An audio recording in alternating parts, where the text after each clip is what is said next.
សីលធម៌ក្នុងការរិះគន់សង្គមកំពុងតែធ្លាក់ចុះយ៉ាងធ្ងន់ធ្ងរពីព្រោះមនុស្សខ្វះរបៀបនៃការរិះគន់ចំពោះសកម្មភាពអ្នកដទៃឬក៏ខ្វះនៅសីលធម៌រិះគន់ការចូលចិត្តប្រើគំនិតខ្លួនឯងវាយតម្លៃសកម្មភាពអ្នកដទៃពីខាងក្រៅនេះហើយដែលធ្វើឲ្យសង្គមរបស់មនុស្សយើងមានសភាពដុនដាបពុំមានការរីកចម្រើនអ្វីសោះឡើយកុំធ្វើជាមនុស្សមានភ្នែកប៉ុន្តែដូចជាភ្នែកខ្វាក់ពុំអាចប្រើការបាន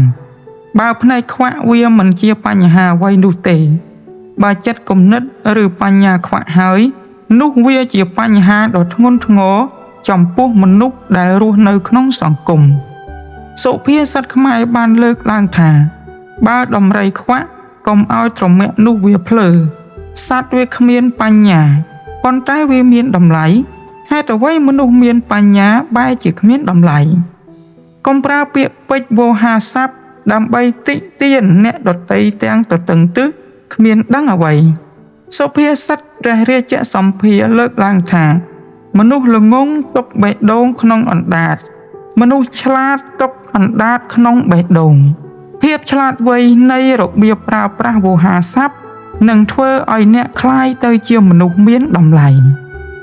វិធីសាស្ត្រ5យ៉ាងដើម្បីរិះគន់ឲ្យមានប្រសិទ្ធភាពក្នុងការនិយាយ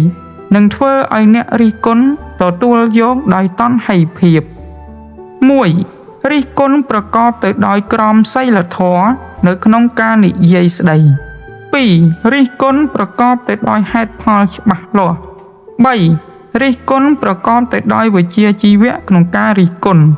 4. រិះគន់ប្រកបទៅដោយសង្កហធម៌ 5. រិះគន់ប្រកបទៅដោយបញ្ញាញាណរៀនមើលខ្លួនឯងឲ្យច្រើនរៀនរិះគន់ខ្លួនឯងឲ្យច្រើនរៀនសង្កេតកំហុសខ្លួនឯងឲ្យច្រើននិងរៀនបង្ក្រាបចិត្តមានះរឹងត្អឹងរបស់ខ្លួនឯងឲ្យច្រើនទើបធ្វើឲ្យដំណើរនៃការរស់នៅរបស់អ្នកពុំមានបញ្ហា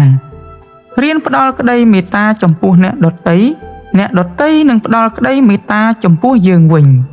ឃើញគ្នាខុសមិនមែនមកពីគ្នាចង់ខុសទេពេលខ្លះមកពីគ្នាមិនដឹងថាខ្លួនឯងខុសទើបជាហេតុនាំឲ្យគ្នាសាងកំហុសឆ្គងឡើងមកទោះបីជាចេតនាក្តីក៏កំហុសនៅតែមានដល់មនុស្សគ្រប់រូបពីព្រោះពិភពលោកនេះមានរឿងច្រើនណាស់ដែលយើងមិនអាចដឹងអស់ជាពិសេសចិត្តគំនិតរបស់មនុស្សវាមានវិសាលភាពធំធេងណាស់